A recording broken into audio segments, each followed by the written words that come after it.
Hi പ്രിയരെ, നമസ്കാരം. നമ്മുടെ പ്രധാനമന്ത്രി കന്യാകുമാരിയിൽ നിന്ന് ധ്യാനത്തിനിരിക്കുകയാണ്.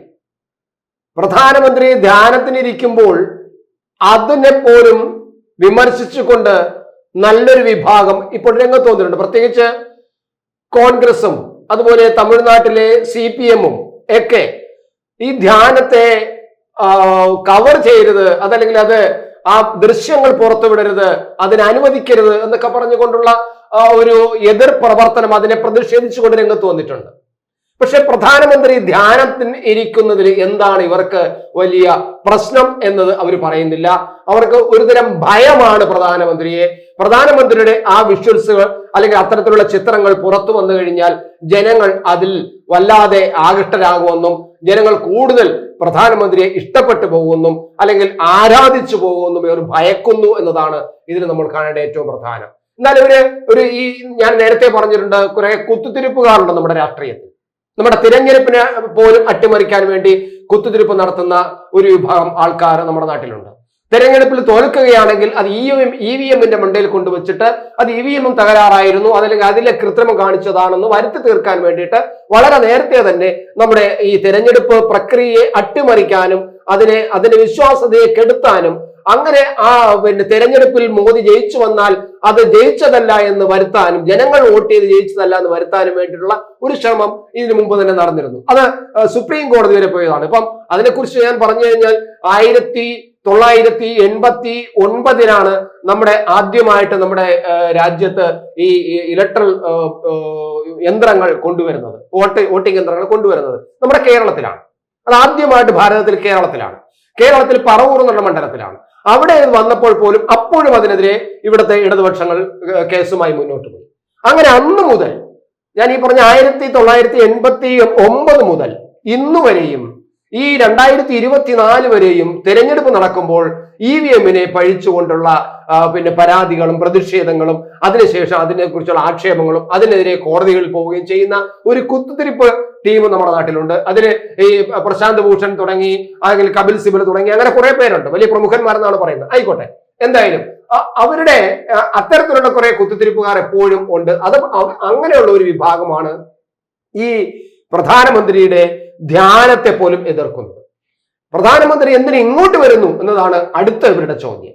എന്തിനിങ്ങ് തമിഴ്നാട്ടിൽ വരുന്നു, എന്തിനിങ്ങ് നമ്മുടെ കന്യാകുമാരിയിലേക്ക് വരുന്നു? അദ്ദേഹം വടക്കേന്ത്യയില് കേദാർനാഥിലൊക്കെ പോയി തപസ്സിരുന്നവരല്ലേ, അവിടെ ഗുഹയിൽ ഇരുന്ന ആളല്ലേ, വടക്കേന്ത്യയിലാണ് ഇരുന്നാൽ പോലെ എന്തിനായിട്ട് ഇങ്ങോട്ട് കേരളത്തിൽ അല്ല ഇങ്ങ് ദക്ഷിണേന്ത്യയിലോട്ട് വരുന്നതും തമിഴ്നാട്ടിലേക്ക് വരുന്നതും എന്നതൊക്കെ ചോദിക്കുന്നുണ്ട്. ഇതിനകത്ത് രാഷ്ട്രീയമുണ്ട് എന്ന് പറയുന്നുണ്ട്. രാഷ്ട്രീയമുണ്ട് എന്ന് തന്നെയാണ് നമുക്ക് വേണമെങ്കിൽ അതിനകത്ത് വ്യാഖ്യാനിക്കാറുള്ളത്. ആ രാഷ്ട്രീയം എന്താണെന്നതിനെ കുറിച്ച് ഞാൻ പിന്നീട് പറയാം. എന്തായാലും ഇത് എതിർക്കുന്നവരുടെ മനസ്സിനെ അല്ലെങ്കിൽ മനസ്ഥിതിയെക്കുറിച്ചും അവരുടെ ഭയത്തെക്കുറിച്ചും അവരുടെ ഈ ഞാൻ നേരത്തെ പറഞ്ഞ പോലെ രാഷ്ട്രീയത്തിൽ എപ്പോഴും ഭയന്നുകൊണ്ടിരിക്കുന്ന സ്വന്തം കഴിവുകളെ അല്ലെങ്കിൽ രാഷ്ട്രീയ പ്രവർത്തനത്തിൽ തങ്ങൾക്കുള്ള ജനങ്ങളുടെ ഇടയിൽ തങ്ങൾക്കുള്ള ആ സ്വാധീന ശക്തിയെ അത്രമാത്രം വിശ്വാസമില്ല അവർക്ക്, അവരുടെ ആത്മവിശ്വാസമില്ലാത്ത കുറെ രാഷ്ട്രീയ പാർട്ടികൾ ഇങ്ങനെ ചില കാര്യങ്ങളിൽ ഇടപെടുന്നു എന്നതാണ് നമ്മൾ കാണേണ്ടത്. എന്തായാലും മോദിജി കൃത്യമായിട്ടും ഇന്ന് തമിഴ്നാട്ടിലെത്തുന്നുണ്ട്.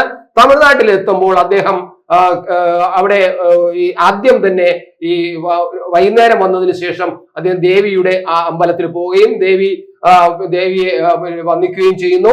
അത് കഴിഞ്ഞിട്ട് അദ്ദേഹം ഈ വിവാനന്തപ്പാറയിലെ ഒരു ധ്യാന കേന്ദ്രത്തിലേക്ക് പോകുന്നുണ്ട്. വിവാനന്തപ്പാറയിൽ പോയിട്ടുള്ള എല്ലാവർക്കും അറിയാം, അവിടെ ഒരു വല്ലാത്ത ഒരു ധ്യാന കേന്ദ്രമുണ്ട്. അത് ആർക്കും അവിടെ പോയിരുന്ന് ധ്യാനം നടത്താൻ ഉള്ള അനുവാദമുണ്ട്. അവിടെ എത്തുന്ന ആർക്കും തന്നെ, അവിടെ അതിനകത്ത് ജാതി ഭേദ ഇല്ലാതെ തന്നെ ആർക്കും ധ്യാനിക്കണമെന്ന് തോന്നുന്നെങ്കിൽ നിങ്ങൾക്ക് വിവേകാനന്ദപ്പാറയിൽ പോകുമ്പോൾ അവിടെ സന്ദർശിക്കുമ്പോൾ അതിന് പ്രത്യേക ഫീസോ കാര്യങ്ങളോ ഒന്നും കൊടുക്കേണ്ട കാര്യവുമില്ല. നമ്മൾ വിവേകാനന്ദപ്പാറയിൽ പോകുമ്പോൾ കൊടുക്കുന്ന ഫീസ് തന്നെയാണ്, വേറെ ധ്യാനത്തിന് വേണ്ടി പ്രത്യേക ഫീസും കൊടുക്കണ്ട. അപ്പൊ അങ്ങനെയുള്ളൊരു ധ്യാന കേന്ദ്രമുണ്ട്. ഞാനും അവിടെ പോയിരുന്നിട്ടുണ്ട്. കൃത്യമായിട്ട് ഒരു 20 മിനിറ്റോളം ഞാനും അവിടെ ഇരുന്നിട്ടുണ്ട്. തീർച്ചയായിട്ടും നമുക്ക് അതിന്റെ ഒരു മാനസിക സുഖം അവിടെ അനുഭവിക്കുമ്പോഴേ മനസ്സിലാവും എന്തുകൊണ്ടാണ് അവിടെ ഒരു ധ്യാന കേന്ദ്രം വന്നത് എന്ന്. നമ്മൾ അതിന്റെ ഒരു ചരിത്രം മനസ്സിലാക്കണം. സ്വാമി വിവേകാനന്ദൻ 1892 ഡിസംബർ 23, 24, 25 ദിവസങ്ങളിൽ അദ്ദേഹം അവിടെ എത്തി ധ്യാനം നടത്തിയിരുന്നു. അത് 500 മീറ്ററോളം ദൂരം അവിടെ നിന്നും കന്യാകുമാരി മുനമ്പിൽ നിന്നുള്ള ആ പ്രദേശത്ത് നിന്നും നീന്തിയാണ് അദ്ദേഹം ഈ പാറയിലെത്തിയത്. അതിനെ പലപ്പോഴും നടന്ന് അദ്ദേഹം വെള്ളത്തിന്റെ പുറത്തൂടെ നടന്നുപോയി എന്നൊക്കെ ഒരു ചില കഥകൾ കേൾക്കുന്നുണ്ട്. അതൊക്കെ ഒരു എക്സാജറേഷൻ എന്ന് വേണമെങ്കിൽ നമുക്ക് പറയാം. പക്ഷെ അദ്ദേഹം നീന്തി തന്നെയാണ് അവിടെ എത്തിയതും അവിടെ പോയിരുന്ന് അദ്ദേഹം ഈ 3 ദിവസം ധ്യാനത്തിലിരുന്ന ഒരു മഹാസംഭവം അവിടെ നടന്നിട്ടുണ്ട്. അദ്ദേഹം ഈ അമേരിക്കയിൽ പോയിട്ട് വലിയ ഒരു ലോക പ്രശസ്തമായ പ്രസംഗമൊക്കെ നടത്തി അതെല്ലാം തിരിച്ചു വന്നതിന് ശേഷമാണ് അദ്ദേഹം ഈ തെക്കേ ഇന്ത്യയിലെ ഏറ്റവും പ്രധാനപ്പെട്ട ഈ കേന്ദ്രത്തിലേക്ക് വരുന്നതും ഇവിടെ വന്നിട്ട് അദ്ദേഹം ധ്യാനത്തിനിരിക്കുന്നതും. ആ പ്രദേശത്തെയാണ് നമ്മൾ ഇപ്പോൾ ഒരു ധ്യാന കേന്ദ്രമായിട്ട് വരുന്നതും. അത് ഈ വിവേകാനന്ദ പാറ എന്നതിന് പേര് വരാൻ കാരണം അത് തന്നെയാണ്. ഇനി ആ വിവേകാനന്ദ പാറ ഇനിയിപ്പോൾ നമ്മൾ ചരിത്രത്തിൽ അല്ലെങ്കിൽ നമ്മുടെ ദേശീയ ശ്രദ്ധയിൽ ഏറ്റവും വലിയ ഒരു ഇടമായിട്ട് മാറാൻ പോവുകയാണ്. ഈ മോദി അവിടെ ഈ ധ്യാനത്തിൽ വരുന്നത് കൂടി ദേശീയ ശ്രദ്ധ മാത്രമല്ല ഇന്റർനാഷണൽ ശ്രദ്ധ പോലും കന്യാകുമാരിയിലെ വിവേകാനന്ദ പാറയ്ക്ക് ലഭിക്കാൻ പോവുകയാണ്. കാരണം നമ്മൾ ലക്ഷദ്വീപിലെ കഥ നമ്മൾ കണ്ടതാണ്. ലക്ഷദ്വീപ് എന്ന് പറയുന്ന ഒരു വിനോദസഞ്ചാര കേന്ദ്രമാണ്. പക്ഷെ അത്ര വലിയ ആൾക്കാർക്കും നമ്മുടെ വിനോദസഞ്ചാര ഭൂപടത്തിൽ അത്ര വലിയ സ്ഥാനമൊന്നും കിട്ടാത്ത കേരളത്തിലുള്ളവർക്കും പിന്നെ അതിന്റെ തൊട്ടടുത്തുള്ളവർക്കൊക്കെ അവിടെ പോയാൽ കൊള്ളാം, നല്ലൊരു സ്ഥലമാണെന്നൊക്കെ പറഞ്ഞ് പലരും പോകുന്നുണ്ട്. പിന്നെ ചില ടൂറിസ്റ്റുകൾ പറഞ്ഞുമൊക്കെ കൊണ്ടുവന്ന് കുറെ പേര് അവിടെ കൊണ്ടുവരാറുണ്ടായിരുന്നു. പക്ഷേ അതൊരു വിനോദസഞ്ചാരത്തിന് ഏറ്റവും പറ്റിയ സ്ഥലമാണെന്നും അത് അവിടുത്തെ ഏറ്റവും വലിയൊരു വരുമാന മാർഗം വിനോദസഞ്ചാരമാകണമെന്നും ഒരു ഐഡിയ ഉള്ളത് കൊണ്ടാണ് അവിടെ കേന്ദ്ര ഗവൺമെന്റിന്റെ ഭരണത്തിന് കീഴിലിരിക്കുന്ന ആ പ്രദേശത്തെ കുറച്ച് കൂടുതൽ വലിയ ഒരു പ്രദേശമാക്കിയെന്നും അല്ലെങ്കിൽ ലോകം അറിയുന്ന ഒരു പ്രദേശമാക്കി മാറ്റണമെന്നുള്ളത് കൊണ്ടാണ് മോദി അവിടെ പോവുകയും അവിടെ ചില വിനോദസഞ്ചാര കേന്ദ്രങ്ങൾ ഉദ്ഘാടനം ചെയ്യുകയും അവിടെ ലക്ഷദ്വീപിലെ വെള്ളത്തിലിറങ്ങി കുളിക്കുകയും ഒക്കെ ചെയ്ത് നമ്മൾ കണ്ടതാണ്. അതിനുശേഷം ലക്ഷദ്വീപ് എന്നുള്ള പ്രദേശത്തിന് ഇന്റർനാഷണൽ ലെവലിൽ കിട്ടിയ ഒരു ബൂസ്റ്റിംഗ് എത്ര ഭയങ്കരമാണെന്ന് നമ്മൾ കാണേണ്ടത്. അവിടെയാണ് മോദി എന്ന വ്യക്തിയുടെ വ്യക്തിപ്രഭാവത്തിന്റെ തിളക്കം കാണേണ്ടത്. ഈ കുത്തിത്തിരിപ്പുകാർ കാണേണ്ടത് അവിടെയാണ്. അത് മാത്രമല്ല, അന്നത്തെ സംഭവം ലക്ഷദ്വീപിൽ അങ്ങനെ ഒരു സംഭവം നടന്നതിന് ശേഷം അതിനെ വിമർശിച്ചുകൊണ്ട് തൊട്ടപ്പുറത്തെ മാലിദ്വീപിലെ 2-3 മന്ത്രിമാർ ചില അഭിപ്രായങ്ങൾ പറഞ്ഞത് നമ്മൾ കണ്ടതാണ്. ആ അഭിപ്രായങ്ങൾ പറഞ്ഞ മന്ത്രിമാർക്ക് 24 മണിക്കൂർ പോലും അവരുടെ കസേരയിൽ ഇരിക്കാൻ കഴിഞ്ഞില്ല. ആ മന്ത്രിസ്ഥാനം നിന്ന് പോകേണ്ടി വന്നത് നമ്മൾ കണ്ടതാണ്. അപ്പോ ഞാൻ പറഞ്ഞു വന്നത് ഇതോടുകൂടി ഈ മോദിയുടെ ഈ ധ്യാനത്തോടുകൂടി കന്യാകുമാരിയിലെ വിവേകാനന്ദ പാറ ഇന്റർനാഷണൽ ലെവലിൽ അന്തർദേശീയ തലത്തിൽ വലിയ ഒരു ശ്രദ്ധാകേന്ദ്രമാവുകയും പല ലോകരാജ്യങ്ങളും ഇങ്ങനെ ഒരു സ്ഥലമുണ്ട്. കാരണം ഈ ഇന്ത്യൻ പ്രധാനമന്ത്രി നരേന്ദ്രമോദി തിരഞ്ഞെടുപ്പിന്റെ ഘട്ടത്തിൽ അതിന്റെ അവസാന ഘട്ടത്തിൽ ഇന്ത്യയിലെ തെക്കേ അറ്റത്തെ ഒരു സമുദ്രതീരത്ത് 3 സമുദ്രവും കൂടെ ഒരുമിച്ച് ചേരുന്ന നമ്മുടെ പ്രധാനപ്പെട്ട കേന്ദ്രം. കാരണം രാജ്യത്തിന്റെ 3 വശവും സമുദ്രമാണ്. ആ 3 വശവും സമുദ്രത്തിന്റെ 3 സമുദ്രവും കൂടി ഒരുമിച്ച് കൂടുന്ന വളരെ പ്രധാനപ്പെട്ട ആ സ്ഥലത്ത് വന്ന് തപസ്സിരിക്കുന്നു, ധ്യാനത്തിനിരിക്കുന്നു വാർത്ത ഇന്റർനാഷണൽ മാധ്യമങ്ങൾ കൃത്യമായിട്ടും കൊടുക്കും. അവരിവിടെ വരും, അത് കവർ ചെയ്യും, അവരുടെ രാജ്യങ്ങളിൽ അത് വലിയൊരു വാർത്തയാക്കും. അത് ഈ രാജ്യത്തിന്റെ നമ്മുടെ വിവേകാനന്ദ പാറയെ എത്രമാത്രം വലിയൊരു പ്രദേശമാക്കി മാറ്റാൻ പോകുന്നു എന്നാണ് നമ്മൾ ഈ മോദിയുടെ ഈ ധ്യാനത്തെ നമ്മൾ എടുത്തു കാണണം. അതിനകത്താണ് ഞാൻ പറഞ്ഞത്, അതിനകത്ത് ഒരു രാഷ്ട്രീയമുണ്ടെന്ന് ആദ്യം ഞാൻ പറഞ്ഞ കാര്യം അതുതന്നെയാണ്. തന്റെ രാജ്യത്തുള്ള ഏറ്റവും പ്രധാനപ്പെട്ട ഒരു ആത്മീയ സ്ഥലത്തെ ഇന്റർനാഷണൽ ലെവലിൽ ഉയർത്താൻ കഴിയുന്നത് തന്നെ കൊണ്ട് ഞാൻ കഴിയും എന്നതിന്റെ ഒരു പ്രത്യക്ഷമായ അദ്ദേഹത്തിന്റെ ഒരു പ്രവൃത്തിയാണ് നമ്മൾ കാണുന്നത്. അതൊന്ന്. 2, പിന്നെ ഒരു രാഷ്ട്രീയം, വ്യക്തമായ രാഷ്ട്രീയം അദ്ദേഹത്തിന് ഉണ്ട് എന്നുള്ളത് തർക്കമൊന്നുമില്ലാത്ത കാര്യമാണ്. കാരണം തെക്കേ ഇന്ത്യയിലെ BJPയുടെ ആ സ്ഥാനം ഉറപ്പിക്കുക എന്നുള്ള ലക്ഷ്യം അതിനകത്തുണ്ട്. അതായിരിക്കും ഒരുപക്ഷെ ഈ പ്രതിപക്ഷ പാർട്ടികളെ ഭയപ്പെടുത്തുന്നത് നമുക്ക് കാണാം. അതിനകത്ത് കൃത്യമായിട്ടുണ്ട്. ഈ രാജരാജ ചോളന്റെ കാലത്ത് ഉണ്ടായിരുന്ന ചെങ്കോല് അദ്ദേഹം പാർലമെന്റിൽ കൊണ്ട് പ്രതിഷ്ഠിച്ചപ്പോഴും നമ്മൾ ആ രാഷ്ട്രീയത്തിന്റെ ഒരു വശം നമ്മൾ കണ്ടതാണ്, അതിന്റെ ഒരു ലക്ഷ്യം നമ്മൾ കണ്ടതാണ്. ഇപ്പോൾ കന്യാകുമാരിയിൽ വന്ന് ധ്യാനത്തിനിരിക്കുമ്പോഴും ആ രാഷ്ട്രീയമുണ്ട്.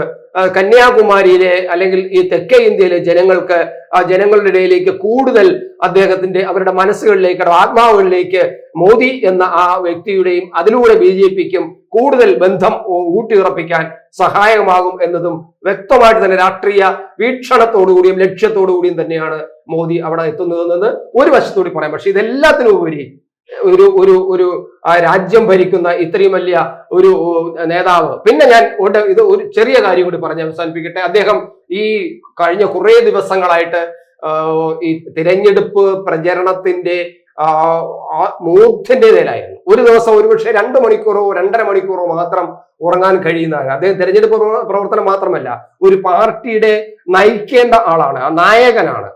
അത് മാത്രമല്ല, ഈ രാജ്യത്തിന്റെ ഭരണകാര്യങ്ങളിൽ എപ്പോഴും ശ്രദ്ധിക്കണം. തെരഞ്ഞെടുപ്പ് നടങ്ങൾ പോവുകയും സ്റ്റേജുകളിൽ പോയി മറ്റു രാഷ്ട്രീയക്കാരെ പോലെ, ഈ മറ്റ് നേതാക്കന്മാരെ പോലെ സ്റ്റേജിൽ പോയി പ്രസംഗിച്ചിട്ട് ചപ്പടാച്ച് പറഞ്ഞിട്ട് നടന്നാൽ പോരാ. ഇദ്ദേഹത്തിന്റെ രാജ്യത്തിന്റെ കാര്യങ്ങളും ശ്രദ്ധിക്കണം. അപ്പൊ ഈ രാജ്യത്തിന്റെ കാര്യങ്ങളും പാർട്ടിയുടെ കാര്യങ്ങളും തെരഞ്ഞെടുപ്പ് കാര്യങ്ങളും കൂടെ നോക്കി അദ്ദേഹം ഒരു ദിവസം 2-2.5 മണിക്കൂർ മാത്രം ഉറങ്ങിക്കൊണ്ടിരുന്ന ഒരു വ്യക്തിക്ക് ഒന്ന് വിശ്രമിക്കാൻ അദ്ദേഹം കണ്ടെത്തിയ ഒരിടവും കൂടിയാണ്.